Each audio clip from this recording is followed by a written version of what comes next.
especial honor. Estamos recibiendo al doctor Leonel Ferrer Sosa, el responsable del CIS, una figura relevante en el campo de la seguridad social en su país, El Salvador, y en América Latina. Y no es menos honor recibir a otra persona que, habiendo sido rector de esta casa, es también otra figura relevante en la lucha por el tema de la protección social de la región, Carlos Garabelli, el amigo Carlos Garabelli, es el responsable del Centro Regional de la Organización Iberoamericana de Seguridad Social para el Cono Sur.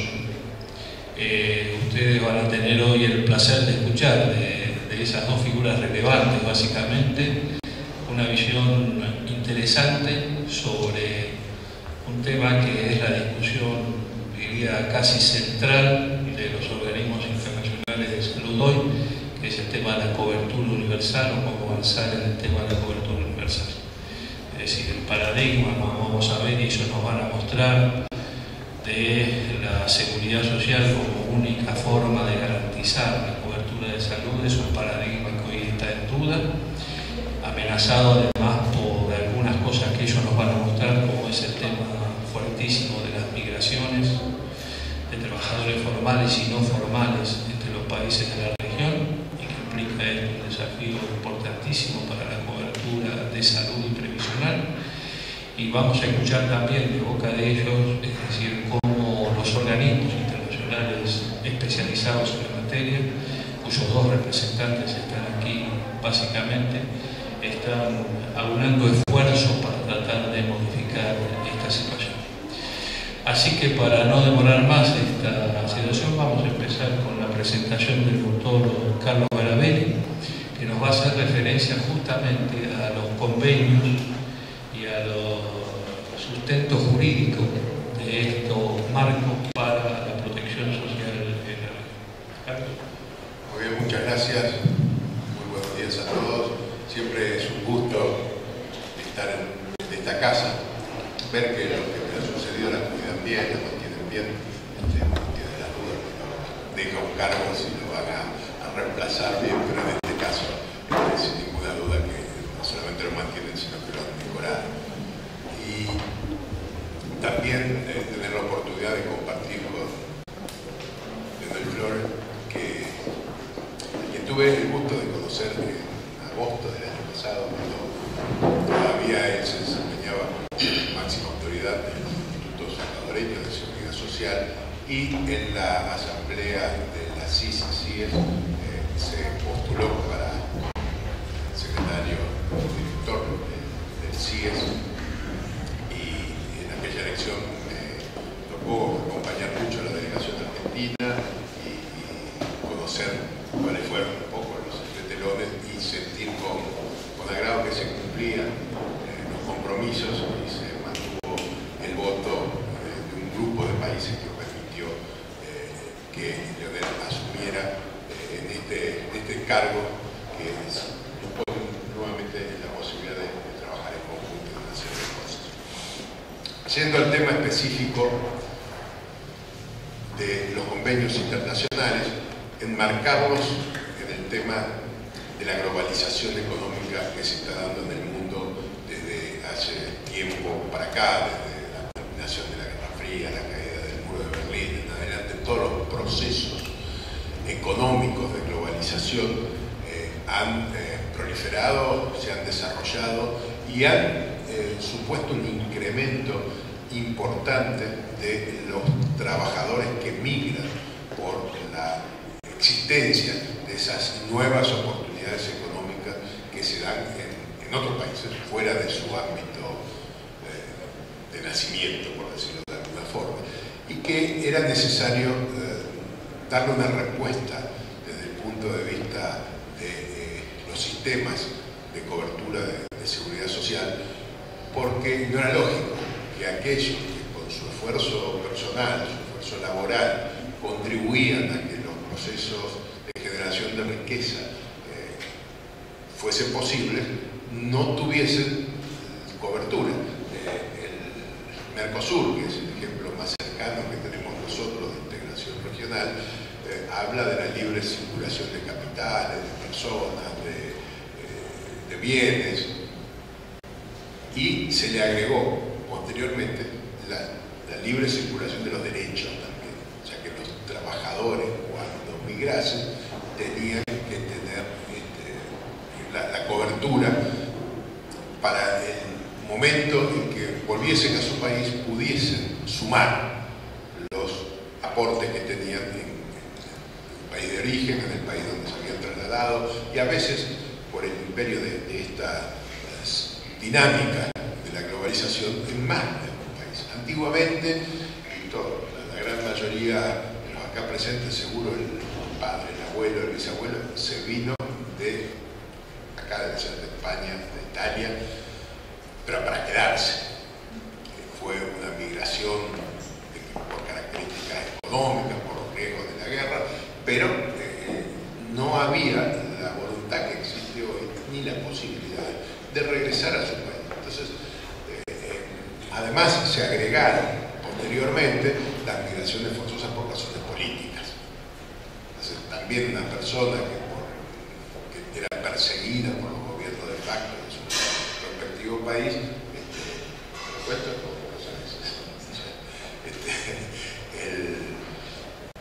llegado el momento, era lógico que el trabajo que había hecho en aquel país donde se había refugiado pudiese sumarlo a lo que tenía anteriormente o lo que tuviese posteriormente en su país para poder acceder a una prestación económica cuando llegase la edad. En el mundo se desarrollaron hasta el momento, tres modelos de convenios multilaterales.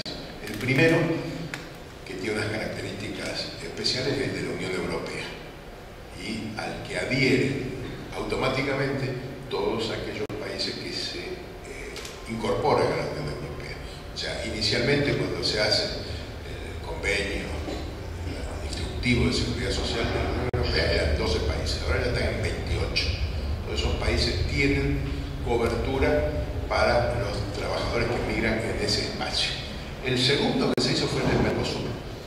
La organización que represento, la Organización Iberoamericana de Seguridad Social, fue la que redactó y puso en consideración de los gobiernos tanto el acuerdo como el reglamento de aplicación, y allá por el año 97 se firmó a nivel de los ejecutivos, entró luego en periodo de ratificación y recién en el año 2005 entró en vigencia. Acá sí vale la pena hacer una pequeña digresión. A mí me tocó, como representante de la ONCE en esta región, andar atrás de los países para que ratificaran el convenio. Yo les cuento el problema que tenía con Argentina. Argentina decía, no, van a venir tantos paraguayos que nos van a reventar el sistema de seguridad social, no nos va a alcanzar el dinero para pagar las pensiones.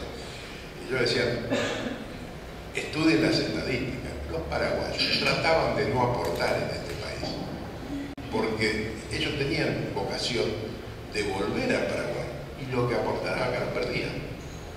Entonces, en aquel momento se hizo un estudio de las poblaciones, me acuerdo que trabajaban en situación precaria, en negro, y los dos grandes contingentes eran Paraguay y Bolivia. Al final primó la necesidad política de consolidar el Mercosur y Argentina ratificó el convenio, luego lo terminó haciendo Paraguay y, como les dije, entró en vigencia en el 2005. Y desde entonces hasta ahora, 9 años. ¿Qué ha pasado? La población paraguaya está más en blanco ahora que antes. La boliviana sigue estando tan en negro como estaba en aquel momento.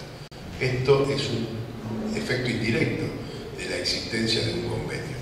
Cuando a un paraguayo le decían, le vamos a aportar para la jubilación, decían, ¿para qué me van a aportar si yo me voy a ir a vivir y ya trabajé en Paraguay y voy a volver a trabajar? Y no me va a servir, no me voy a poder jubilar. Cuando empieza el derecho, me acuerdo que el primer caso que conseguimos consolidar, no jubilarlo porque no tenía la edad, pero sirvió para mostrarlo públicamente, fue Chilavert, el arquero de fútbol.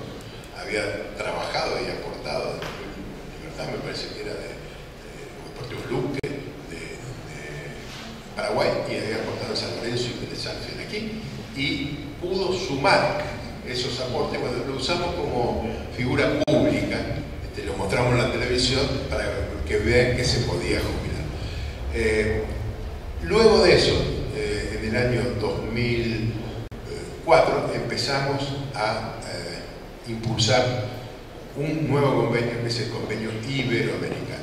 Este cubre, en teoría, a todos los habitantes de los países de habla española y portuguesa. Ha sido firmado por más de 16 países de los 21, han completado el trámite de tenerlo en ley ya 12 países y lo han depositado, está en plena vigencia para 10. En la zona Mercosur, o Cono Sur, están todos los países salvo Argentina. Argentina tiene ratificada la ley 26206 y no lo ha depositado aún. Es un trámite administrativo el que hay que hacer, y entonces Argentina también lo tendría vigente. En el mismo estado están Venezuela, Colombia, avanzado Costa Rica. El primer país que lo ratificó fue El Salvador. El salvadoreño le hago un homenaje en este caso. Y ese es el tercero. Europa, toda Iberoamérica y el Mercosur en particular. Que el Mercosur cubre también prestaciones de salud, contempla al trabajador migrante. El iberoamericano no. El iberoamericano permite que subsistan si hay prestaciones más relevantes o de mayor interés para el potencial usuario, que se mantengan las que están en el bilateral, en un convenio bilateral o multilateral, como el caso del Mercosur. O sea, un salvadoreño que trabaja en Argentina, cuando se jubile o cuando esté en actividad, no va a tener prestaciones de salud. Un paraguayo que trabaja en Argentina o en Brasil o en Uruguay sí las va a tener. Siempre los convenios bilaterales entre países limítrofes tienen características de mayor garantía, porque son las grandes migraciones. Salvadoreños, centroamericanos que estén trabajando aquí, no hay tantos. Entonces se ha buscado esta fórmula, porque si no muchos países tenían recelo de firmar por los compromisos que podían llegar a asumir. En el Mercosur se desarrolló una cosa que es inédita, que no se explica en ningún otro lugar del mundo, y que es la transmisión y validación electrónica de datos. O sea, hoy ya no viajan más los papeles. Hoy se hace todo con un sistema, firma digital y demás. Y esto no solamente es una agilidad en el trámite, sino que significó que en un convenio bilateral, antiguamente, la demora para obtener un beneficio andaba alrededor de los 3 años y medio. Hoy, en un multilateral, está en 9 meses. Todavía se puede disminuir, pero es una diferencia sustantiva, sobre todo si tenemos en cuenta que los que quieren acceder a beneficios son personas de edad avanzada, que ya están en edad de jubilarse, y entonces los años que pasan sin cobrar no solamente le hacen un hiatus, un agujero allí en el momento que deja de trabajar hasta que empieza a cobrar, sino que demora muchísimo. Es una parte importante, un porcentaje importante de la sobrevida, la que se demoraba. Por eso haber disminuido en esta cantidad de tiempo es un éxito significativo. Y además se introdujo una cosa que se llama sistema de pagos. Antiguamente, o casi hasta ahora, porque esto se puso en vigencia hace muy poquito, un jubilado que hubiese trabajado en Argentina y Paraguay, se jubilaba. Argentina le tiene que pagar una parte de su jubilación. El sistema que se impone se denomina prorata temporis. Según cuánto tiempo aportó en Argentina y en Paraguay, se le va a pagar la jubilación en proporción a lo que cobra en cada país. Pero ¿qué hacía? El jubilado tenía que seleccionar un banco en Asunción. El ANSES le giraba ese dinero al banco en Asunción. Yo les digo qué pasa cuando se gira. Hay una comisión mínima de $90. Luego hay un pequeño porcentaje, pero ese es, digamos, 0,5%. Este sería despreciable, si queremos. ¿Por qué digo despreciable? Porque las jubilaciones no son muy grandes. Esto no tengo que contárselo a ustedes. Y que le saquen $90 por la transferencia. Pero además tenía que comprarse en dólares. A valor, dólar compra. Y después pasaba por Estados Unidos, iba a Paraguay y se lo acreditaban al dólar venta. O sea que había una diferencia también del orden del 10%. En definitiva, nosotros hicimos un estudio de los 13 pagos anuales. El jubilado recibía 11 con suerte. El resto se lo comía toda esa tramitación. Y pasaba otra cosa. ANSES le mandaba el dinero y el jubilado tenía que ir al banco a cobrarlo y después iba a cobrar el otro pedacito en el IPS de Paraguay. Y aumentaban los riesgos del trasiego de dinero para un lado y para el otro. Y además, ANSES no sabía si el señor seguía viviendo o no. O sea que cada 2 o 3 meses tenía que hacer un certificado de supervivencia, ir a la embajada, al consulado en Asunción para que supieran acá que tenía que seguir pagándole. ¿Qué es el sistema de pago? ANSES dice, en Paraguay hay 300, 400, 2000 jubilados que tienen que cobrar X miles de dólares. Se hace una sola transferencia. Se descuenta $90 una sola vez y la absorbe ANSES.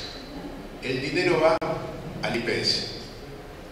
El IPS junta los dos pagos, el que le tenía que hacer por naturaleza propia y el que le llega de ANSES. Entonces el jubilado va a un solo lado, va a la oficina del IPS, cobra sin descuento y certifica que está vivo.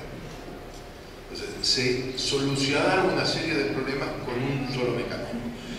Yo me voy a apurar porque me van a empezar a hacer señas. Pero este mecanismo se está empezando a implementar en el marco del iberoamericano.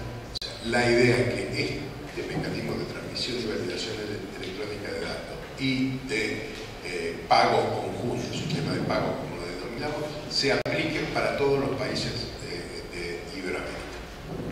Otro resultado es que como es tan ágil la tramitación, los países miembros nos están solicitando a la OCDE, que actuamos como coordinador de este sistema, que intervengamos en convenios bilaterales que tienen con países fuera del área.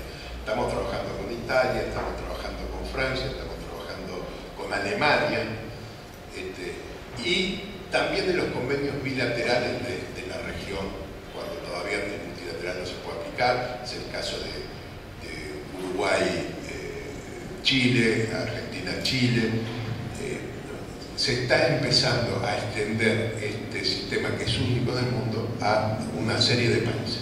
Y los otros emergentes son los siguientes. La Comunidad Europea nos ha solicitado hermanar los convenios, el iberoamericano y el europeo, para que pueda haber cobertura sin necesidad de formalizar convenios bilaterales.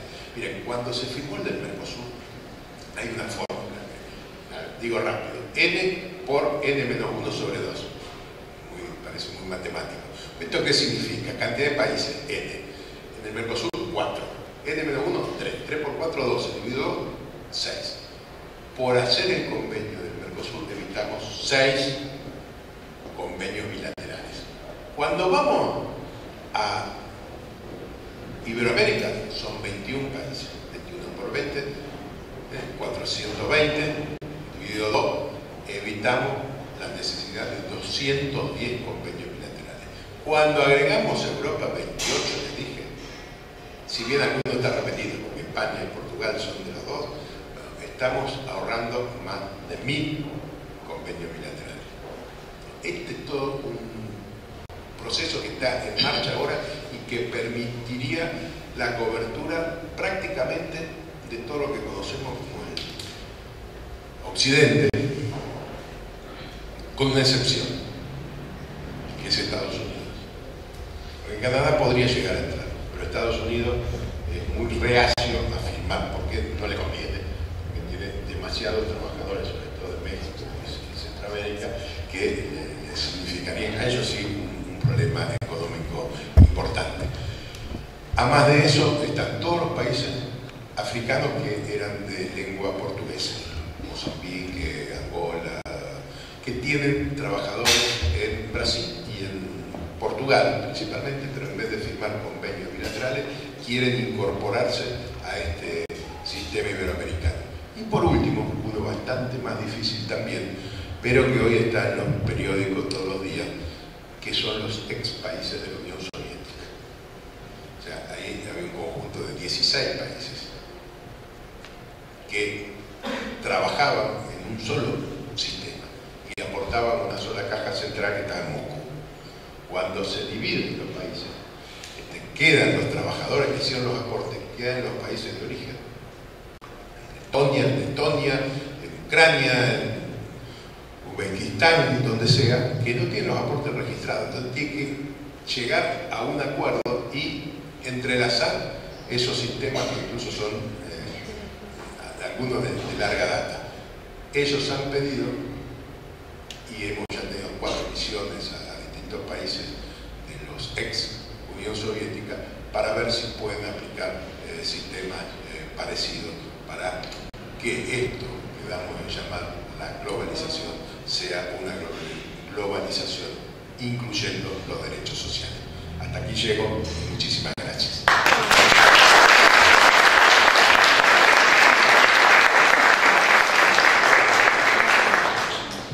Bueno, muchas gracias, Carlos.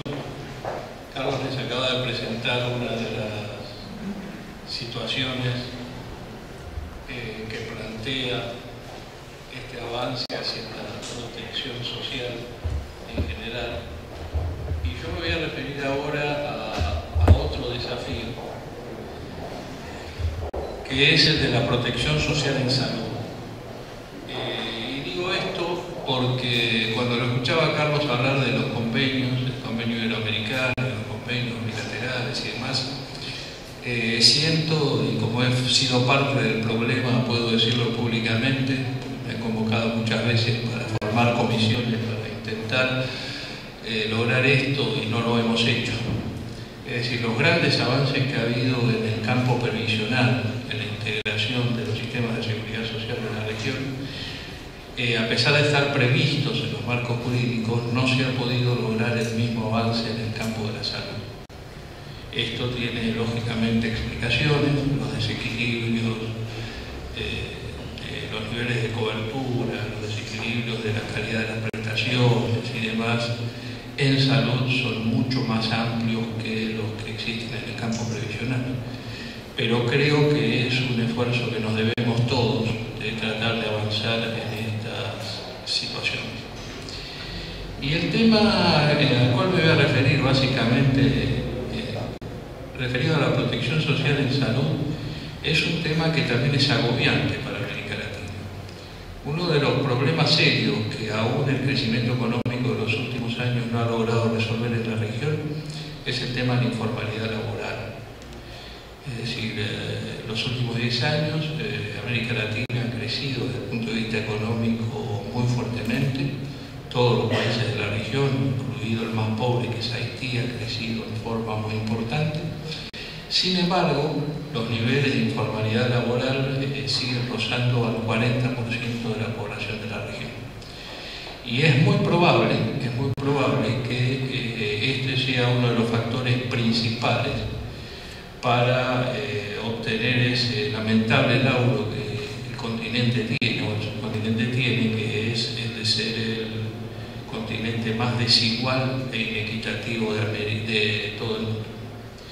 Es decir, no somos el continente más pobre, pero sí somos el continente más desigual que existe sobre la Tierra. Y posiblemente este aspecto de la informalidad laboral tenga mucho que ver con esta situación. ¿Y cómo esto repercute en el campo de la salud?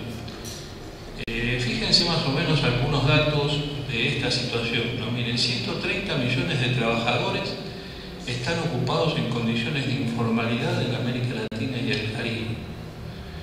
Es un número más que importante.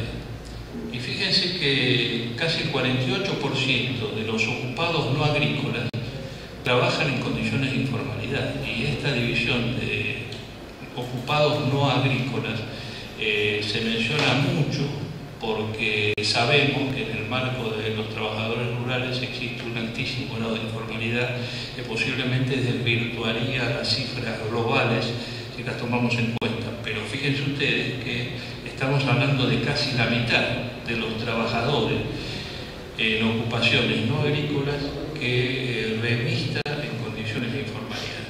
Y esto marca una primera situación de inequidad en la región, porque cuando ustedes ven ahí esa tablita que aparecía desde el comienzo, fíjense que esta situación afecta mucho más fuertemente a los quintiles más pobres de la población que a los quintiles más ricos.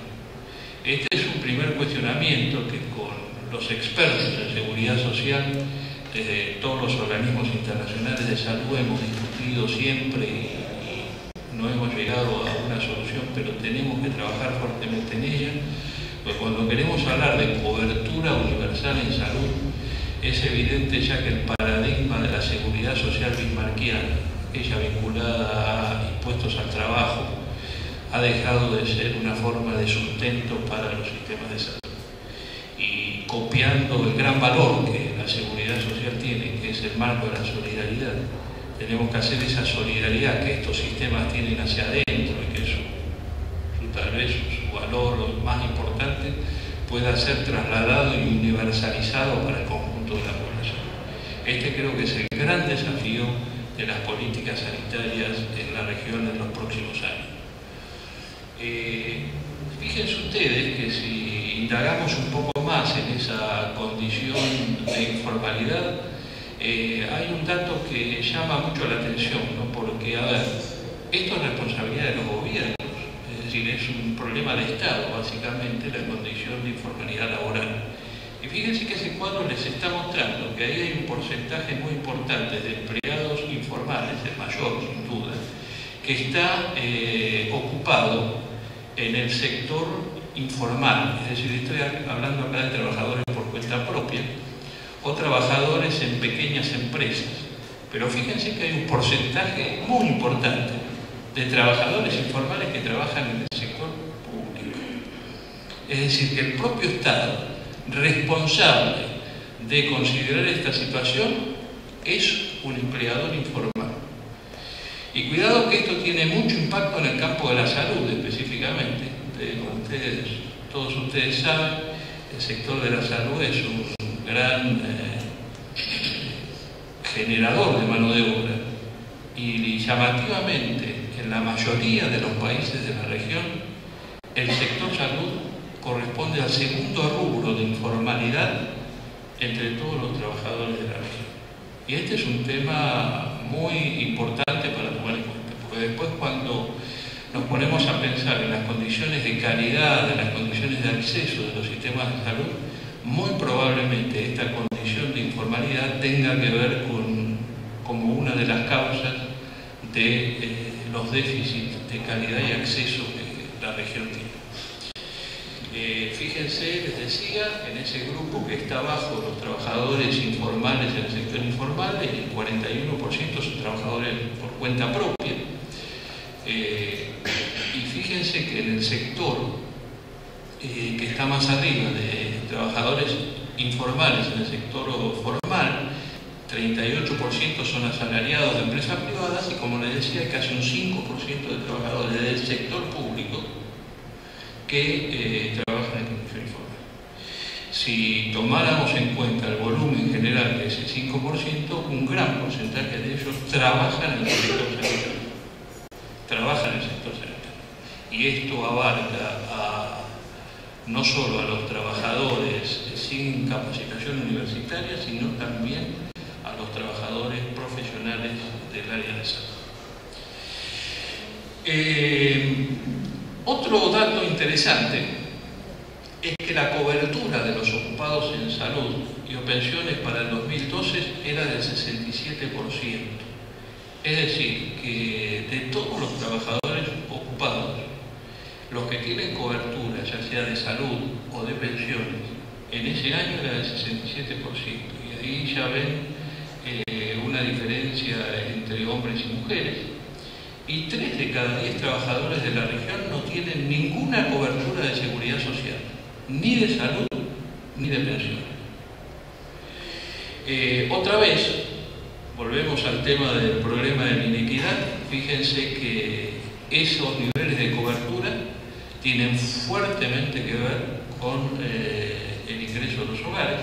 Fíjense que en el quintil más pobre solo el 22% tiene cobertura en general, y de salud solo el 12% de los trabajadores, mientras que en el quintil de mayores ingresos la cobertura de salud ronda el 60%.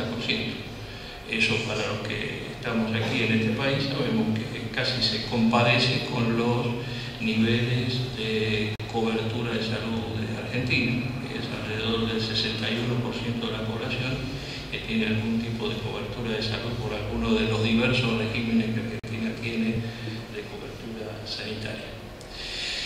Por lo tanto, y desde hace muchos años, quienes trabajamos en este problema de la seguridad social, de la cobertura social, dejamos de hablar de la seguridad social como tal y hablamos de la protección social en salud como un paradigma a obtener, un paradigma que habla de la protección social básicamente como un derecho humano inalienable en salud y que no está vinculada ni a las condiciones de ingreso ni a las condiciones de trabajo de los ciudadanos.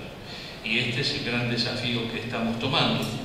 Eso lo vamos a pasar por alto. Y estamos enfrentando, ante la situación que hoy impulsan todos los organismos internacionales, que es la situación de la cobertura universal en salud. Lograr esto para todos los ciudadanos, que es la expresión, digamos, más afiatada de lo que es la protección social en salud. Estamos enfrentando desafíos, Carlos algunos los mencionó recién, que afectan muy fuertemente la condición de equilibrio actuarial de los sistemas previsionales, pero que también empiezan a tener efecto muy importante en el sistema de salud y básicamente en su sostenibilidad financiera, como es el tema de la transición demográfica acelerada. Argentina, como ustedes ven ahí, es uno de los países que está en ese grupo de los 4 países de la región que están en la etapa más acelerada de esa transición demográfica. Y esto es un tema básicamente a pensar en las condiciones de sostenimiento de los sistemas de salud desde el punto de vista financiero. A pesar de que esta situación impacta, según los estudios que existen actualmente, en aproximadamente el 50% del costo, es decir, el componente aumento de la edad implica el 50% del costo, del costo del sistema de salud. El otro 50% está relacionado con otro problema muy común y que tiene que ver con estas tendencias globales, que es básicamente la revolución tecnológica, por llamarla de alguna manera. Revolución tecnológica que en el área de salud impacta fuertemente con algunas presuntas innovaciones que no son las llamadas innovaciones disruptivas, sino que son simplemente impulsos fogoneados y financiados por los propios productores de servicios de salud y que cargan con el 50% del otro aumento del costo de financiamiento de los sistemas de salud. Ahí, en estas dos situaciones, posiblemente, lo que marca esa diapositiva, estas son las grandes tendencias globales, tenemos los 2 grandes desafíos de los sistemas de salud, el problema de la evolución demográfica y el problema de la revolución tecnológica. ¿No es cierto? Esas son las 2 situaciones más grandes. Y una forma de medir esto, que está relacionada no solo con el envejecimiento, sino básicamente con el otro tema que es la transición epidemiológica que la región ha sufrido, que es el tema de que hoy las enfermedades crónicas constituyen el 85% de la razón de morbimortalidad de la región. Y esto tiene impacto sobre la situación de productividad de las economías de la región. Esa situación de pérdida de la productividad vinculada a las 5 enfermedades crónicas más frecuentes tiene un valor que asusta cuando uno lo ve, porque entre el 2011 y el 2030 va a estar cercano a los 47, y no hay equivocación, trillones de dólares. Entonces esto es un desafío que no es un desafío solamente sanitario, es un desafío que tiene que ver con el desarrollo global de los países. Más allá de ese costo global, ese costo económico, hay que añadirle a esto el tema de costo en vidas humanas, el sufrimiento humano que esto tiene, si no tomamos las medidas suficientes para enfocar el problema de las enfermedades crónicas cambiando los modelos de atención. Simplemente para mencionarles, y ahí por eso está destacado con una flecha, porque generalmente cuando hablamos de los sistemas de salud, este es un poco el hijo tonto de los sistemas de salud porque le prestamos poca atención, que es el de las enfermedades mentales. El crecimiento de las enfermedades mentales coafectando, digamos, la morbilidad por un lado y afectando la productividad de los sistemas, fíjense ustedes que va a alcanzar un impacto muy importante, tanto en términos económicos, casi un tercio de la pérdida de productividad va a estar vinculada a las enfermedades mentales en los próximos años, pero también en el impacto epidemiológico, 35% de ese impacto epidemiológico va a estar vinculado a las enfermedades mentales. Hay otro dato ahí que es muy importante. Fíjense que se estima que el costo de estas 5 enfermedades crónicas no transmisibles y sus factores de riesgo promedia, en algunos casos puede llegar a poner casi el 7% del Producto Bruto Anual, Producto Bruto Interno Anual de un país. Entonces creo que, les repito, no es un problema solamente sanitario esto, sino que es un problema que tiene que ver con el desarrollo y el crecimiento de los países. Y desde esa perspectiva lo tenemos que tomar. Y por eso quería mencionar esto, porque enmarca un poco el tema de la informalidad. Hay un tema en el cual yo no voy a abundar, porque se sentiría muy mal, es decir, acá tenemos un experto, me he un experto en el tema, pero que lo debo mencionar porque el tema de salud es clave, que es el problema de las migraciones. El problema de las migraciones, que tiene que ver con ese componente de informalidad, y el amigo Leonel lo sabe, la comunidad salvadoreña en los Estados Unidos, en la cual él ha hecho un trabajo excepcional y que es uno de los motivos por los cuales hoy lo vamos a distinguir, constituye un universo en ese gran país desprovisto de protección de salud, desprovisto de condiciones de trabajo formales muy fuertes, y es un estigma para la región, realmente grave en la región. Un fenómeno que hoy todavía disputa cuáles son las condiciones, y Lionel seguramente en unos momentos más nos va a dar algunas explicaciones respecto de esto. Es un gran desafío para los sistemas de salud. Fíjense ustedes que prácticamente 2.3 millones de personas por año migran desde los países más pobres hacia los países de altos ingresos en la región, y migran además desde regiones urbanas desde regiones rurales hacia regiones urbanas, con lo cual esto acrecienta la condición hasta epidemiológica de los cambios del modelo de atención del sistema de salud, y con un componente no menor, que la mitad de esos migrantes son mayores de 60 años, con lo cual aquí viene la importancia de la cobertura previsional y la cobertura de salud en este campo.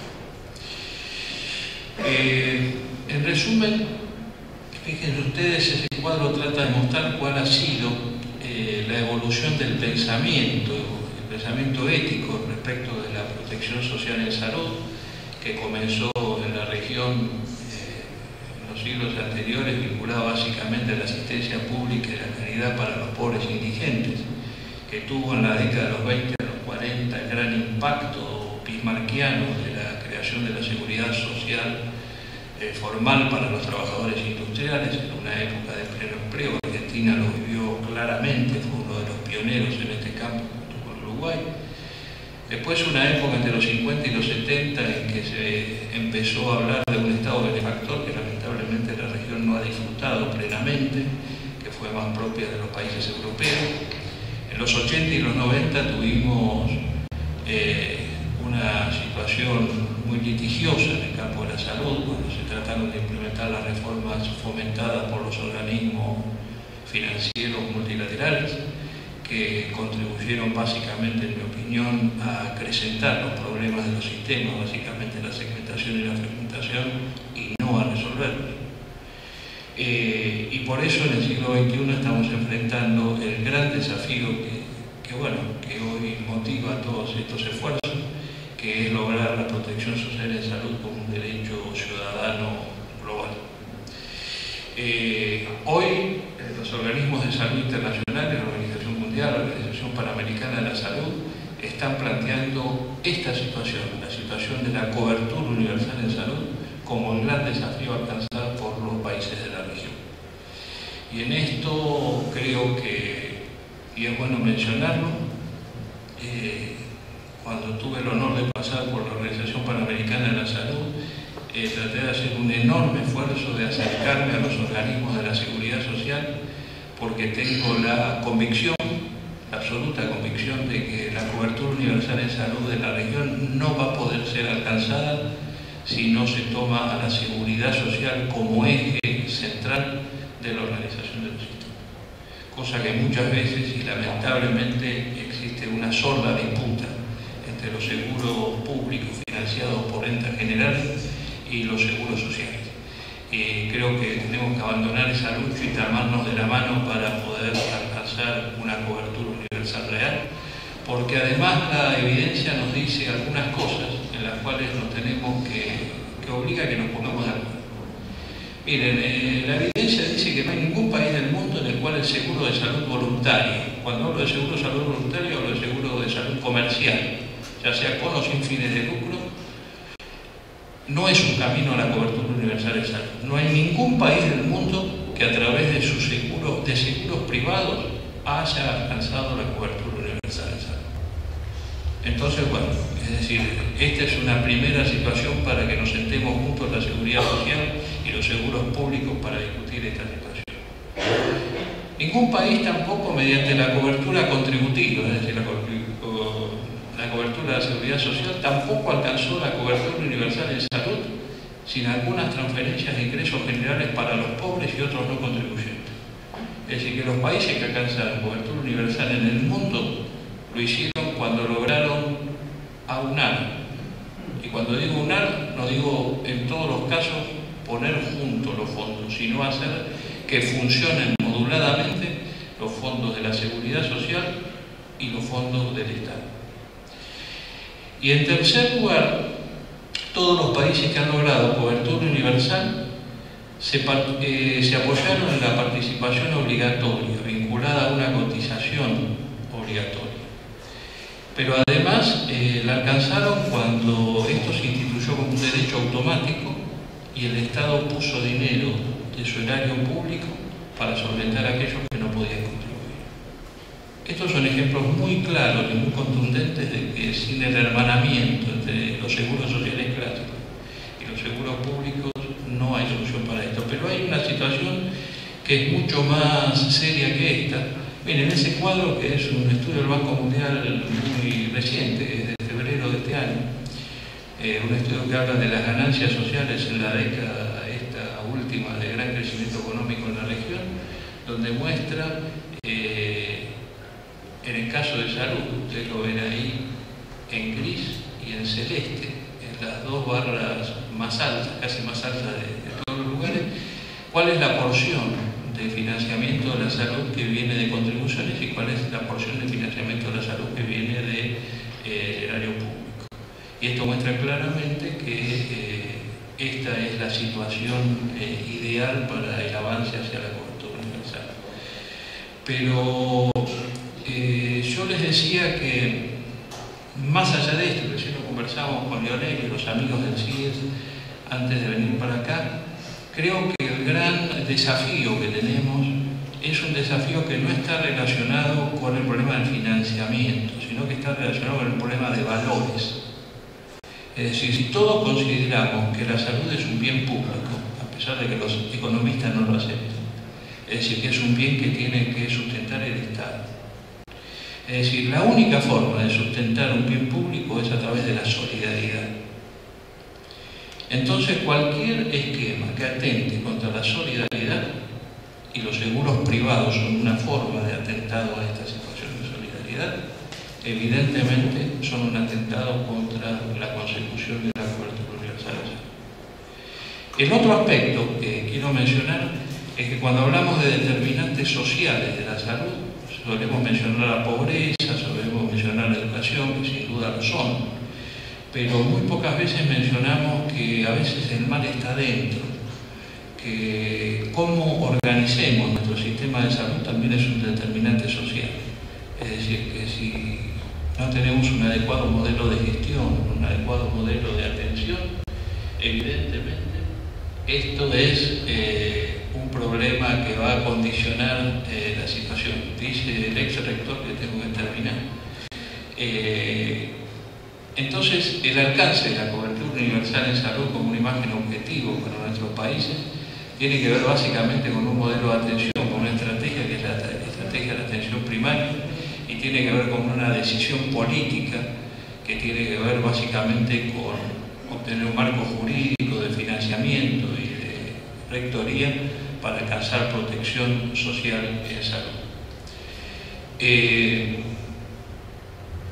Esto lo pasamos por alto y seguramente después Leonel va a hacer mención a esto, porque como declamación esto es muy interesante, pero cuidado que hay situaciones que poco tienen que ver con el marco de la seguridad social como tal o con el marco de la política sanitaria estatal como tal, como es por ejemplo la matriz tributaria de nuestros países. Una matriz tributaria que está muy vinculada a los impuestos indirectos de los países de la región y que evidentemente si no modificamos esta situación es muy difícil que hagamos cobertura.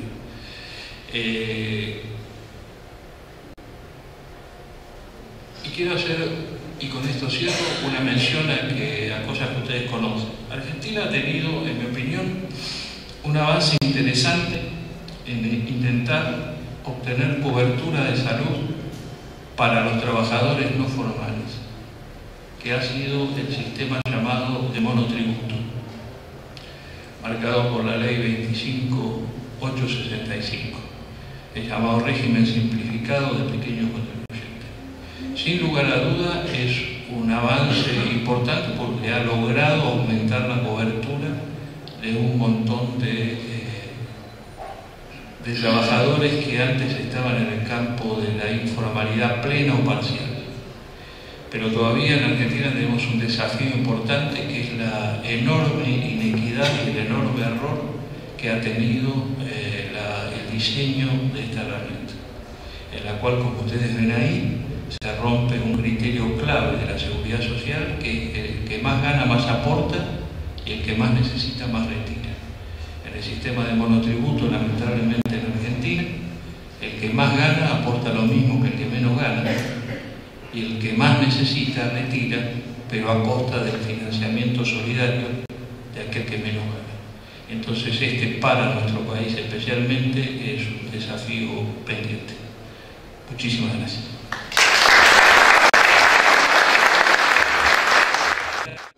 Gracias, Carlos, por invitarme a esta casa de estudios que nosotros en El Salvador llamamos, donde nos formamos, alma mater. Bueno, la migración es un tema bastante sensible y un tema escurridizo para muchos gobiernos, puesto que no les conviene enfrentarlo de la manera más seria y formal. Quizás en mi vida nací casi inmigrante, mis padres me engendraron en Honduras, pero nací en El Salvador y luego migré a la capital a realizar estudios de medicina. Entré en la informalidad desde los 9 a los 10 años, confeccionando zapatos en mi ciudad natal, y después pues me gradué de médico y emigré a los Estados Unidos. Estuve allá por 13 años, donde viví la migración y viví todos los embates y todos los enfrentamientos y el choque cultural que cualquier inmigrante puede tener en dicho país. 3 situaciones marcaron mi vida en cuanto a trabajar en pro de los migrantes, y una fue precisamente cuando me Fungía como gerente de servicios de salud de la Universidad de Maryland en Baltimore, una paciente con leucemia, con un niño de 7 meses. El esposo sale a comprar la leche a una de las tiendas y es capturado por el departamento de inmigración. Definitivamente que en ese momento el niño queda solo, sin que nadie lo cuide, y la paciente muriéndose a través de necesitar un trasplante de médula ósea. Buscaban un intérprete, logré entrar como intérprete, pero de ahí definitivamente que el drama humano fue tan grande que nos movilizamos para formar los Cónsules Unidos en Washington y comenzamos a luchar a través de este tipo de violaciones graves a los trabajadores migrantes. Después de eso comenzaron a suceder otro tipo de situaciones en las cuales los migrantes no tenían acceso alguno a la salud. Me invitan a ver una paciente en etapa terminal del cáncer. A los 3 días fallece la paciente y deja a 2 niños, uno de 7 años y otro de 5, sin que nadie los cuidara. Igual nos toca velar por ellos, y son de origen mexicano, eran de origen mexicano, y comenzamos a tratar de valorar todas esas situaciones. Entonces es un tema complicado, de que algunos países creen de que los migrantes llegan a ocupar lugares que le corresponden a los locales, y otros países han visto desarrollo económico y social en cuanto que llegan algunos con las intenciones de trabajar y de contribuir a aquellos países y de adaptarse a sus leyes, a sus costumbres. La inmigración ya sabemos que no solo es inevitable, sino que también representa una constitución de globalización, y además, pero muchas veces al dejar el lugar de origen, la mayoría de las personas migrantes pierden todos los derechos, y un derecho más importante que pierden es el derecho de ser ciudadanos del origen, del lugar de origen, y el derecho de ser reconocidos como ciudadanos en el lugar de acogida, perdiendo así en la irregularidad todo lo que es la protección social, y están expuestos a la vulnerabilidad. Todos estos cambios económicos que se dan en los países acarrean transformaciones sociales. Importante decir de que más que el inmigrante o el emigrante busque el país que tiene más dinero, las razones por las que emigran son más que todo lo que significa el aspecto local de cada país. Eso lo hemos vivido en todos los países de Centroamérica. Buscan más que lo que está sucediendo en su país de origen, que buscar un país en el cual la economía sea, digamos, pujante, sino que están buscando oportunidades. Obviamente la globalización está centrada en la persona humana y en la seguridad social, porque no abarca solamente un empleo decente, sino también abarca las aspiraciones más profundas de un ser humano, como ser tratado como tal con una vida digna. Hablando del marco histórico de la migración, no nos vamos a detener mucho, simplemente decir de que hay alrededor de 120 millones de migrantes en todo el mundo, y muchos de ellos, quizás un buen porcentaje, en forma irregular. Por ejemplo, en marzo de 2006, los migrantes irregulares en Estados Unidos quitamos el término de migrantes ilegales. Es un término ofensivo porque nosotros consideramos que ningún ser humano es ilegal. En todo caso, las acciones de buscar una mejoría en las condiciones de vida puede ser quebrantar algunas leyes, pero como ser humano no nos consideramos ilegales, nos consideramos seres humanos que en algún momento tenemos problemas irregulares del estado migratorio. Estos flujos migratorios irregulares se han incrementado como 120.000 migrantes anuales a 440.000 entre la década de los 90 y a 650.000 a finales de los 99, hasta alcanzar 850.000 en el periodo 2000-2005. Se estima que 450.000 de ellos son mexicanos en algunas partes de la historia.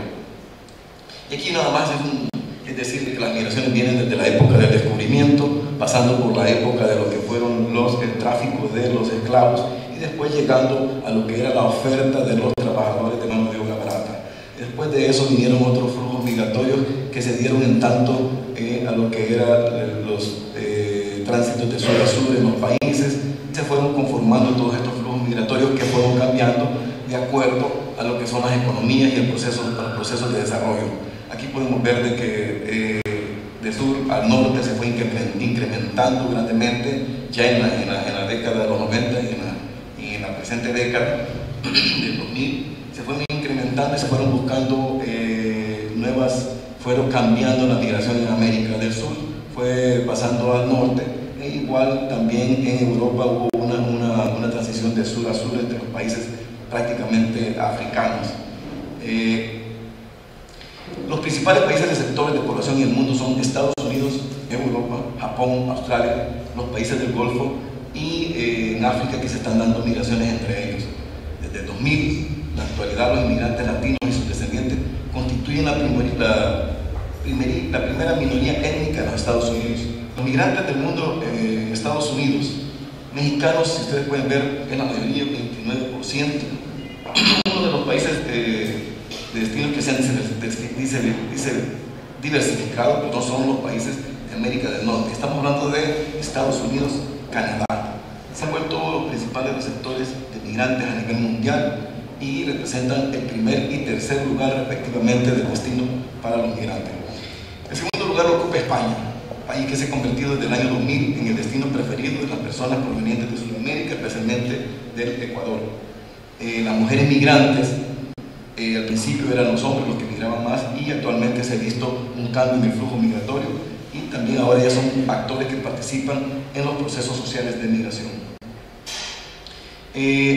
Hablando en este mismo término, para el mismo, digamos, en el 2009, Canadá y Estados Unidos tuvieron un flujo de inmigrantes de aproximadamente 3,1 millones de inmigrantes entre residentes permanentes y temporales.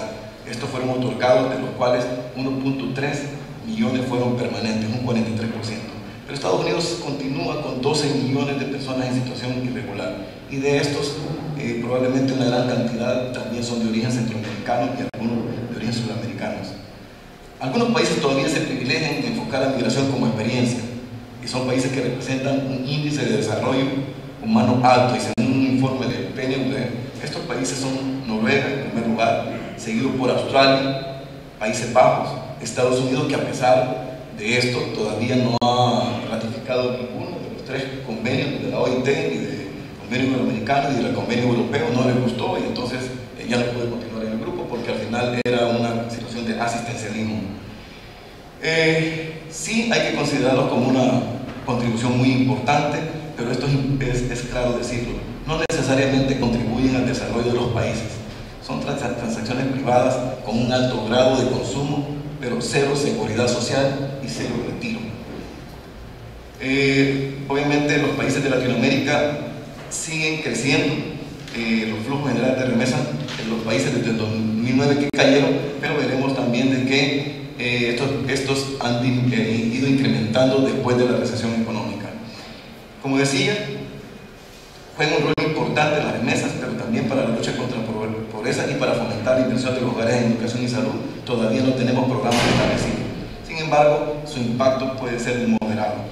Argentina tiene 1,5 millones de migrantes que fueron registrados en el 2005.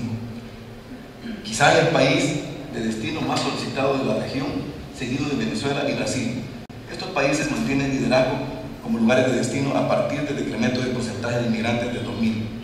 Costa Rica lleva el cuarto receptor de inmigrantes en 2005 y experimentó su mayor crecimiento en 130.000 comparado con el 2000. Argentina no solo llegan los inmigrantes regionales, sino también llegan de Asia, Europa del Este, África principalmente, y los argentinos no se dirigen únicamente a España, a los Estados Unidos de América y a los países limítrofes, sino también se incorporan a destinos como Australia, Canadá, Israel e Italia, entre otros. Características de la población que emigra a Argentina es diferente a la que emigra en Estados Unidos. Aquí prácticamente es una población fundamentalmente laboral, involucra a personas en edad de trabajar que buscan mejores condiciones de inserción en los mercados laborales, unos salarios superiores o posibilidades de ascenso social. Hubo una crisis, como ustedes lo saben, firmemente instalada en 2009, y los movimientos migratorios comenzaron a disminuir en los países que mostraban mayores flujos, mientras que aumentaron en otros. Las disminuciones del flujo migratorio en Argentina, Canadá y Estados Unidos se produjeron más en movimientos temporales que en la migración permanente. Únicamente Argentina y Chile han presentado una migración más significativa en América Latina. Sin embargo, ambos tienen niveles muy bajos en relación con Canadá y Estados Unidos. Y yo sí atribuyo eso a todas las políticas de protección social que implementan los países. Hemos visto cómo Chile ya no necesita visa para viajar a los Estados Unidos, puesto que la calidad de vida de sus habitantes va mejorando, y a medida nosotros, siempre lo he dicho, mientras los países del sur sigan generando condiciones de exclusión, condiciones de desigualdad, condiciones de falta de empleo, entonces madres y padres seguirán cruzando cuanta frontera sea necesaria, las veces que sea necesaria, para darle de alimentar a sus hijos. Y mientras los países del norte nos sigan endeudando cada día más, igualmente nosotros vamos a tener que buscar nuevas fronteras que cruzar. La ley de migración en Argentina es muy buena. Hemos revisado esto y los migrantes, pues se establece la igualdad a los servicios sociales, los bienes públicos, la salud, la educación, la justicia, el trabajo, el empleo y la seguridad social, entre otros. Establece también el derecho a ser informados sobre los derechos y obligaciones para participar también en consultas y decisiones trascendentales. Y eso es digno de felicitar. Todavía países que tenemos grandes números de inmigrantes fuera de nuestras fronteras patrias, como El Salvador, que tiene 5.9 millones de habitantes y tiene 3 millones fuera del país. Prácticamente estamos hablando de un El Salvador virtual, pero todavía no tenemos nosotros políticas migratorias fundamentales. Se ha avanzado en dos cosas: uno, en la ley de protección a los migrantes y sus familias, que solamente ha quedado en el tintero, y dos, en el voto en el exterior, que por primera vez lo acabamos de experimentar. Pero es lo único que tenemos. Tenemos un programa de bienvenido a casa para el trabajador migrante, pero solo es agarrarlo deportado del aeropuerto y llevarlo a su lugar de origen, al interior de la República. No hay un proceso de inserción de estas personas con todos los aspectos técnicos que ellos han aprendido en otras culturas. En México vamos a ver un poco, solo vamos a decir que en México todos sabemos que tiene el mayor número de inmigrantes, pero México tiene algo bien importante: tiene un convenio en salud con Medicaid y Medicare de los Estados Unidos, que le vende servicios y las personas pueden acceder a ese servicio. También la Seguridad Social de México puede venderle servicio a algunas instituciones de los Estados Unidos. Y otro que tiene el Instituto Nacional de Migrantes, que por cierto está siendo muy criticado porque como latinos estamos reclamando que Estados Unidos nos trate bien a nuestros inmigrantes, pero al mismo tiempo en el paso por la frontera de nuestros países los estamos abusando y estamos abusando de ellos. En Guatemala conocí a una persona de que en su paso por Guatemala lo obligaron a tener relaciones sexuales y adquirió el VIH-Sida y se lo transmitió a su esposa al llegar a Estados Unidos. Todos estos abusos que se dan en el camino hacia los Estados Unidos son cosas que se están criticando en las fronteras entre Guatemala y México, y que aunque se trata de trabajar y de proteger, todavía falta mucho por hacer. En El Salvador fue un país de origen, puesto que la guerra en los 80 mandó a Los Ángeles a mucha gente, pero después, en la década de los 90, vinieron crisis económicas y entonces ya la gente se fue para buscar mejores oportunidades. Pero sin embargo, ahora El Salvador ya no solamente es un país de origen, sino también un país de tránsito y un país de destino. Y tenemos que elaborar políticas para proteger a los trabajadores migrantes. En mi paso por el Seguro Social, desempolvamos un convenio en el cual es de ley de protección a los trabajadores en tránsitos, pero aquellos trabajadores asegurados, para que en cualquier tránsito del corredor centroamericano, República Dominicana y México puedan recibir atención a aquellos que estén cotizando activamente a la Seguridad Social. Todavía estamos en la lucha para que se promueva ese acuerdo por todos los países. Decimos que tenemos un país que se ve impactado por la dinámica de la migración en El Salvador. Casi un 21.3% de hogares manifiestan recibir remesas de algún miembro que esté en el extranjero. Hemos puesto nosotros en la palestra de que El Salvador solo es pensable, solo es viable y solo es posible si se incluyen en los planes de desarrollo nacional a los salvadoreños en el exterior. Y aquí vamos a la parte de migración y seguridad social. La seguridad social es algo que se pierde cuando la persona emigra.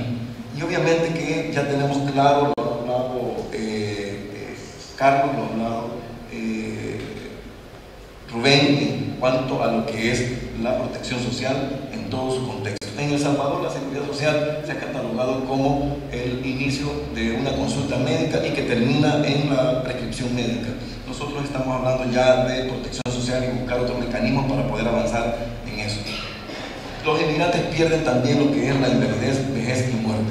En mi caso, viví 13 años en los Estados Unidos y no pude en ningún momento pues, compartir las aportaciones al IRS que se hace en Estados Unidos con las aportaciones que yo había hecho en mi país natal. Esto ya lo tiene Ecuador, no sé si Argentina lo contempla, pero sí son Ecuador con España hicieron un convenio que se pueden ir conjuntando todas esas aportaciones. El costo de la migración es muy bueno en algunos países, pero es muy alto para las personas. Hay desintegración familiar, hay presión por la aculturación, choques culturales, construcción de nuevos hábitos, situación migratoria irregular, segregación racial, costo emocional y psicológico, pérdida de beneficios en sus países de origen, fuga de cerebros. Y aquí faltaría algo que es el costo en el cual nosotros llamamos la competencia cultural. Quizás me voy a tomar un poquito más de tiempo porque quisiera dejar bien claro que en Estados Unidos no hay un mecanismo político o una política de competencia cultural. Hubo una señora de origen guatemalteco que olvidó en su baño una foto de su hijo de 3 años de edad desnudo.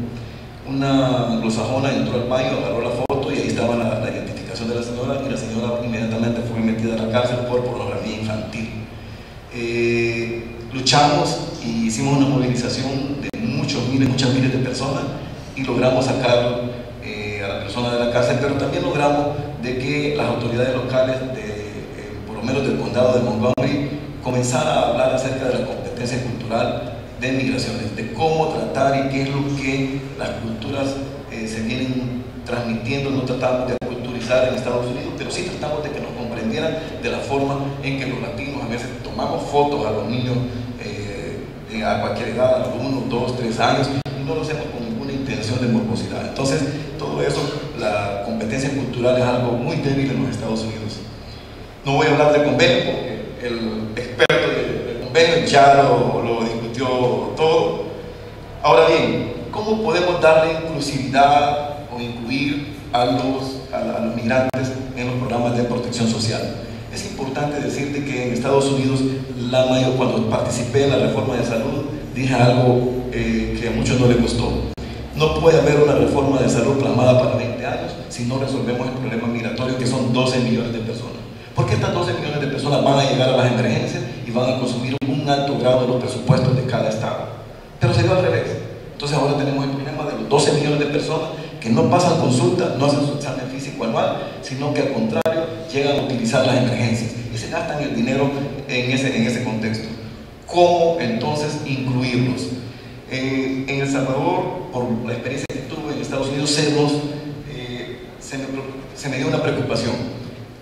La mayoría pensaba de que, bueno, cuando llega a un país desarrollado y le gusta todo ese país desarrollado, no van a querer regresar a su país de origen. Pues es lo contrario.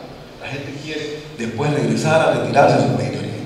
Cuando estos grupos que ya van a entrar a retirarse a El Salvador y a regresarse a El Salvador lleguen y no tienen cobertura de salud, el sistema de salud va a colapsar, porque la hipertensión, la diabetes, ya hablaban el doctor acerca de cuánto se gasta en las enfermedades crónicas metabólicas.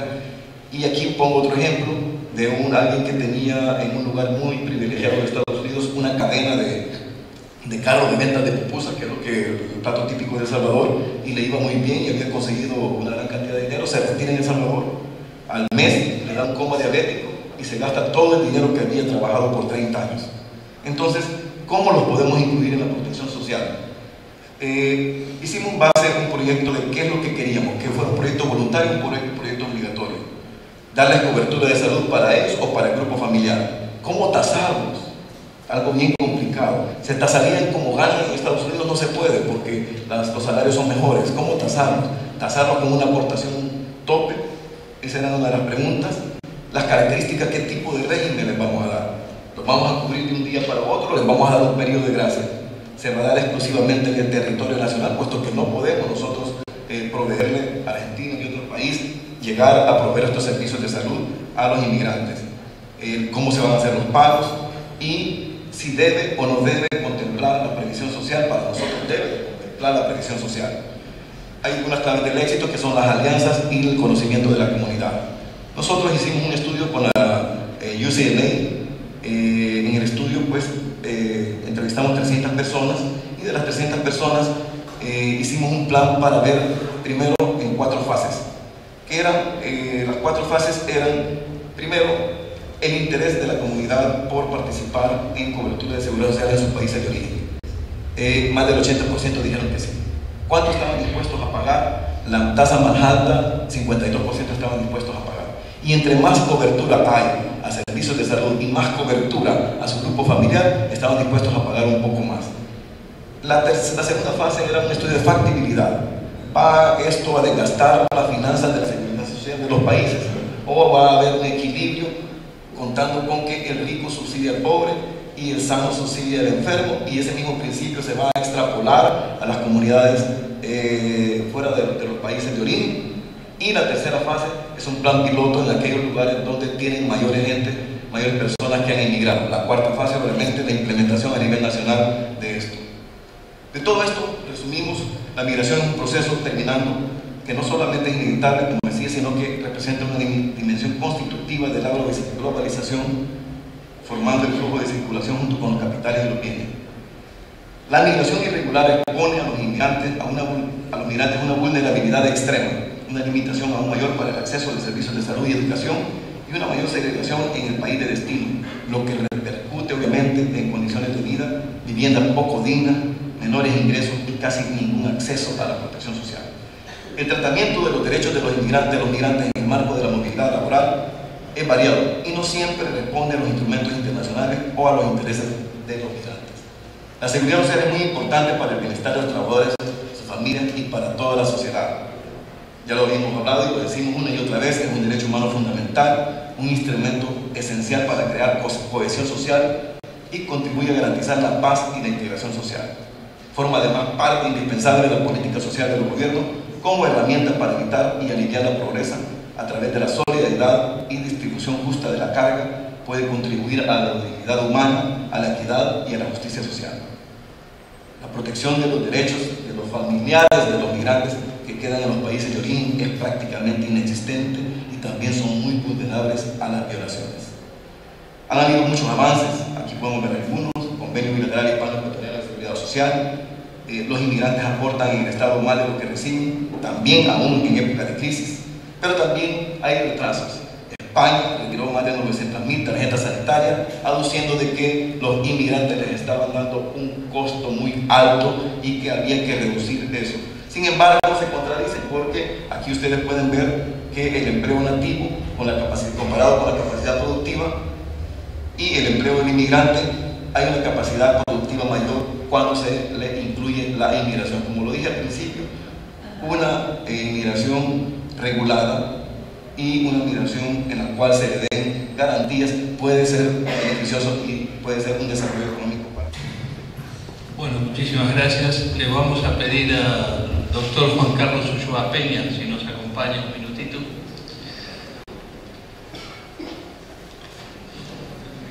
¿Le podemos acercar un micrófono al doctor?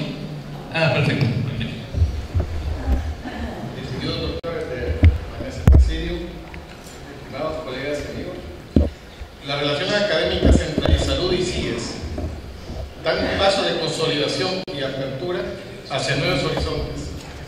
El acuerdo que hoy firman las máximas autoridades de estos organismos sienta bases para que la colaboración institucional tenga permanencia en un marco formal y líneas de acción como las siguientes: proyectos de investigación y desarrollo, intercambio de información y personal, desarrollo de herramientas de investigación que proporcionen indicadores informativos sobre el panorama en seguridad social y la salud en cada país de la región, la organización de conferencias, seminarios, cursos, programas de investigación, así como programas de formación profesional y posgrados, como especializaciones y maestrías, diseño de programas de intercambio de estudiantes y docentes.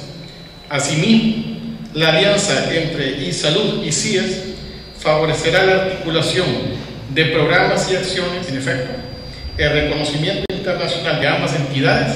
Por último, es importante destacar que las actividades académicas del CIES tanto las que tienen fines de formación como las de investigación, han encontrado en la participación docente de especialistas de salud una aportación muy significativa.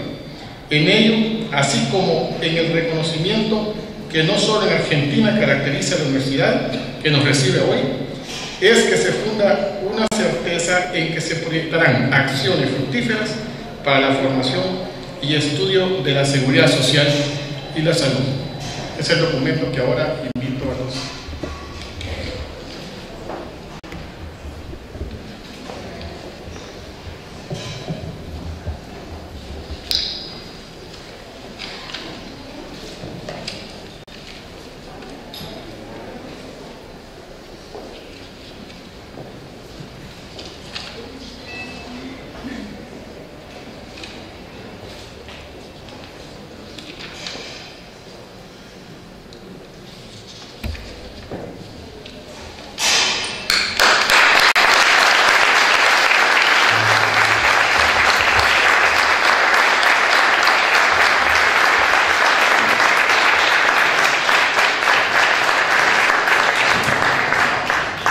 Muchas gracias. Realmente para la universidad resulta un honor firmar este convenio con una entidad del prestigio del Centro Interamericano de Estudios de la Seguridad Social. Y para cerrar este acto vamos a establecer uno de los honores que la universidad otorga a las personalidades destacadas en determinados campos, en este caso en el campo de la seguridad social. Entonces me voy a permitir leer una determinación que ha tomado el Consejo Superior de la Universidad con fecha de 15 de abril de 2014 y que dice: visto los méritos académicos y profesionales del doctor Leonel Flores Sosa y su dilatada trayectoria en el campo de la seguridad social, la excelencia de su gestión actual como director del Centro Interamericano de Estudios de Seguridad Social y su paso por el Instituto Salvadoreño de Seguridad Social y por la Organización Iberoamericana de Seguridad Social para Centroamérica y el Caribe, y considerando que la Universidad de Salud se ha propuesto distinguir a aquellas personas que con su contribución académica y o profesional hayan producido un aporte sustantivo en el mejoramiento de la calidad de vida y las relaciones de las sociedades en las que interviene, el Consejo Superior de la Universidad resuelve: artículo primero, investir al doctor Leonel Flores Sosa como profesor honoris causa de la Casa. Artículo segundo, comunicar al doctor la distinción otorgada a fines de coordinar la fecha de ceremonia y investidura. Por lo tanto, vamos a hacer entrega de esta distinción, queriendo destacar que, como ustedes pudieron ver claramente en la exposición de Leonel, es decir, no se trata acá de un mérito académico, sería muy largo leerles a ustedes las referencias académicas de Leonel, pero hay una cosa que creo que es la clave de esta distinción y que se trasuntó claramente en su exposición, que es la pasión y el compromiso de alguien con comunidades que son muy vulnerables fuera de sus lugares de origen. En el caso de Leonel, el trabajo con los organismos no gubernamentales de defensa de los derechos de los migrantes salvadoreños en los Estados Unidos de Norteamérica es un hecho conocido por toda esa comunidad que lo valora ampliamente. Participación en organizaciones como la Casa Belén, justamente, y como la Clínica del Pueblo, que brindan un servicio invalorable, y quienes hemos vivido en los Estados Unidos hemos podido observar la labor clarísima que estas entidades cumplen protegiendo los derechos, tanto en salud como en previsión social, y los derechos humanos más elementales de los salvadoreños en Estados Unidos de Norteamérica. Han tenido a Leonel como un luchador en esto, y este creo que es el motivo central de la distinción, y le voy a pedir a mi vicerrector entonces que haga entrega de esta distinción.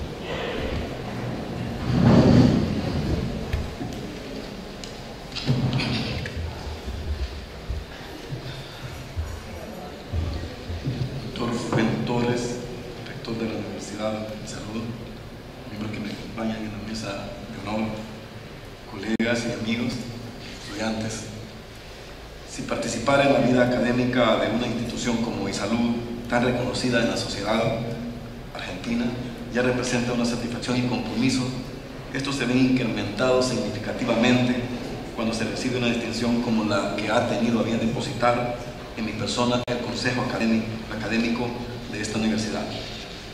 La recibo con gratitud y con mucha humildad, y la entiendo también como un reconocimiento a la trayectoria en pro de servir al ser humano, de emprender una lucha por un mundo mejor, de las experiencias acumuladas en cuanta institución me ha abierto las puertas para aprender y para, si así lo considera, aportar por el bien de la colectividad. Entre estas instituciones recuerdo mis inicios en las escuelas públicas de mi país, mi formación como médico con grandes sacrificios, mi madre que tuvo que emigrar a los Estados Unidos para poder darme la carrera de medicina, mis trabajos de investigación científica en el Instituto Nacional de la Salud de los Estados Unidos, trabajando con las minorías que son los afroamericanos y los latinos, el potencial de la Universidad de Maryland que me depositó como gerente de programas de salud, pero también no solamente de estas potencialidades, sino también como otras instituciones con muchas carencias. Casa Rubén de Baltimore, donde inmunizábamos a los jóvenes inmigrantes indocumentados para ser aceptados en el sistema escolar y que no pudieran perder ellos lo que habían hecho en sus países. La Clínica del Pueblo, con más de 3 décadas de servir gratuitamente a la población migrante, y que donde fui presidente por 4 años y abrimos el espacio no solamente para los latinos, sino lo abrimos también para las comunidades afroamericanas que no tenían en Estados Unidos ningún lugar a donde les fuera a dar salud. El Seguro Social, donde emprendimos una nueva mística de trabajo con el concepto de humanizar los servicios de salud y las prestaciones económicas, y recientemente, uno de los más importantes, el Centro Interamericano de Estudios de Seguridad Social, que me honro en dirigir. Durante más de 50 años, la labor del CIES por capacitar y hacer investigación ha estado vinculada con la realidad de las sociedades de América mediante un compromiso constante con las instituciones del sector. La institución, como profesor honoris causa de la Universidad de Salud, incentiva aún más a profundizar con creatividad y dedicación en ese compromiso social que actualmente tiene desafíos particulares, como hemos apreciado en las conferencias de hoy. De manera muy especial, en ámbitos como la salud comunitaria, la inclusión con perspectiva de género, la atención de los sectores más vulnerables, ya sea que se incluyan en la informalidad o la formalidad, y en el bienestar de las poblaciones en situación de riesgo, como lo es la población migrante. En ese sentido, el papel de la seguridad social es fundamental si se piensa construir un futuro cercano con más inclusión y equidad. La realidad de las sociedades de la región hace necesario el estudio y propuesta de líneas de acción que correspondan a la necesidad de fortalecer la cohesión social bajo la premisa de que aun cuando Latinoamérica descuella por avances que son reconocidos en otras regiones del orbe, coexisten problemáticas en materia de salud, en materia de pensiones, servicios sociales, y que deben ser el objetivo de la reflexión de investigadores, docentes, estudiantes y en general de las comunidades universitarias de centros académicos especializados. Al respecto, puede ofrecerse un ejemplo más a lo ya comentado en sesiones previas si se toma en cuenta la relación entre el Producto Interno Bruto per cápita y el llamado gasto de bolsillo para atención en salud.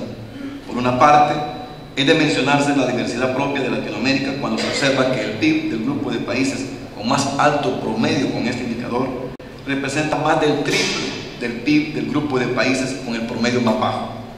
Por otra parte, en ese grupo de países con más bajo PIB, el porcentaje que declara gasto de bolsillo para atención de salud es de 72%, muy por encima del 49% que constituye el promedio de toda América Latina y aún más alto que el 23% que declara el grupo de países con mayor PIB de la región. Y me refiero a lo que el doctor Rubén decía con respecto a la disparidad que existe en este sistema.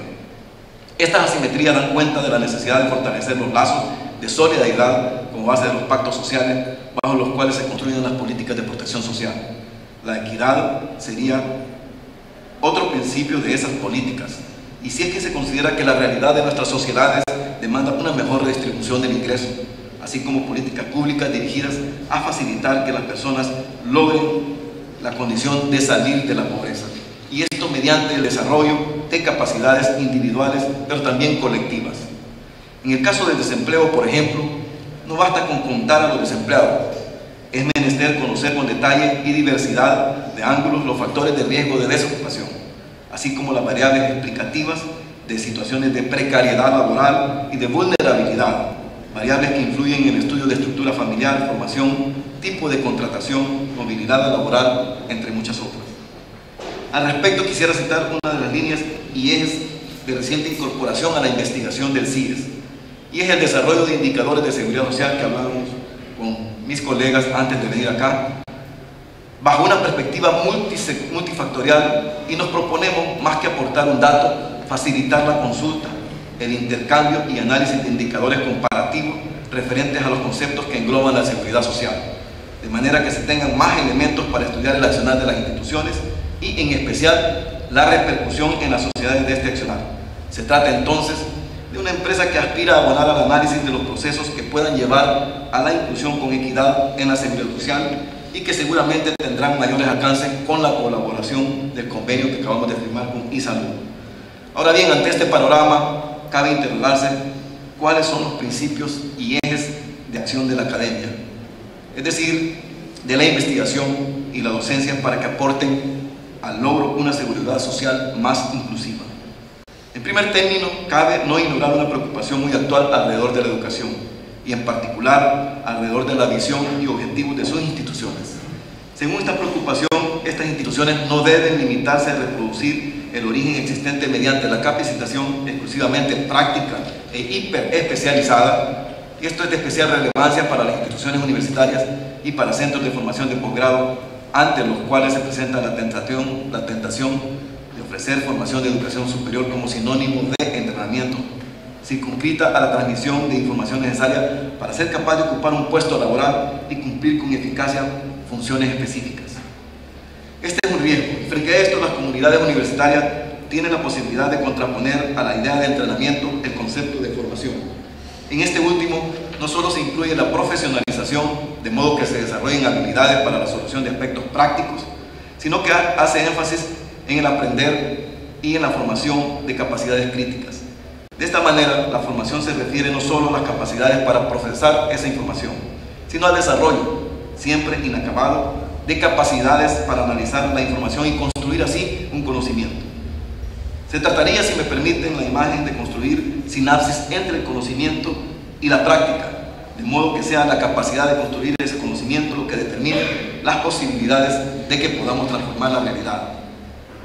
En esa transformación, en esa sinapsis, asumen papel fundamental las capacidades críticas, más aún si las entiende a la manera de Leslie Biddle en 2007 como capacidades para integrar la realidad, la cual constituye a su vez simiente de la investigación y la innovación. La interdisciplina deviene entonces en un recurso ineludible para entender la complejidad del mundo, para analizar la complejidad de la seguridad social en todas sus aristas. Se evitan los problemas y los errores de reducir a un problema técnico de racionalidad de una disciplina. En este sentido, es que la interdisciplina permite formar investigadores, estudiosos de la seguridad social, que no vean la viabilidad de los sistemas de pensiones como un mero problema técnico-económico a resolver, sino que analicen esa viabilidad económica como un factor de los procesos que influyen en la inclusión o exclusión de los sistemas de pensiones, así como el desarrollo de situaciones de bienestar. Asimismo, esas capacidades críticas se cultivan en la medida en que las universidades son capaces de ubicarse en la calle, esto es, en la medida que establecen una capilaridad social de doble vía, en un sentido en el democratizar el acceso a la información y el conocimiento, condición para hablar, valga la repetición, de una real sociedad de conocimiento. En otro sentido, esa capilaridad social se muestra en la capacidad de que la formación propia de la educación superior sea sensible a las necesidades sociales. Por otra, se muestra la capacidad para incorporar las experiencias y la diversidad de saberes que encierran los colectivos y los individuos. La academia y la seguridad social coinciden entonces en la necesidad de ser transformadas por la realidad de las sociedades, a la vez que deben de transformar esa realidad. Entre ellos, la conciencia social lleva al reconocimiento de derechos de sus derechos, al mismo tiempo que lleva a ser los sujetos con capacidad de aportar al bienestar individual y colectivo. Es ese bienestar, no lo olvidemos, el que debe orientar nuestros esfuerzos. El pensamiento de Paulo Freire, pedagogo brasileño de tanta influencia en la educación latinoamericana, da muestras también del derrotero que debe de marcar la seguridad social, en especial cuando expresaba: la lucha ya no se reduce a retrasar lo que acontecerá o a asegurar su llegada. Es preciso reinventar el mundo. La educación es indispensable en esa reinvención.